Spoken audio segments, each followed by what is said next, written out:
Ang pagtabang sa sikataw usa sa mga butang nga makahatag og kalipay. Kini ang gihimo sa usa ka vlogger nga taga Karkar City sa mga nagkinahanglan. Ato siyang ilailahon pinaagi sa report ni Orchids Lapingkaw. Ang pagbati og kaluoy ug paghatag og simpatiya mao'y nakapahimong inila ni Johnson Bacos. Nangita siyag pamaagi arong kanunay makatabang sa mga senior citizen, mga bata o bakaha sa mga naglisod sa kahimtang. Gigamit niyang iyang diskarte og talento sa pag-vlog sa tinguha nga mapakita ngadto sa mga malumo og kasing-kasing aron motanyag og tabang sa mga nanginahanglan.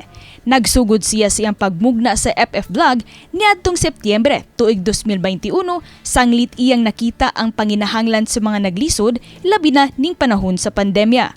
Ang iyang lola mao'y usa sa mga nakapadasig kaniya sa pagtabang sa mga senior citizens, hinungdan nga iyang napadayon ang iyang advokasya alang kanila. Sa iyang mga vlogs, inyong makita nga bisan sa kalayo ug kasuokan sa mga lugar, iya kining adtuon aron lang mahatud ang mga pagkaon ug mga panginahanglan ngadto sa mga kabus.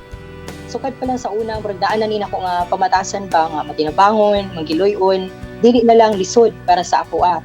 So karon ang kalipay o kanang contentment sa kinabuhi mao'y grabe. Nakaingon ko, dili na ko ika-explain, lahi ra gyud.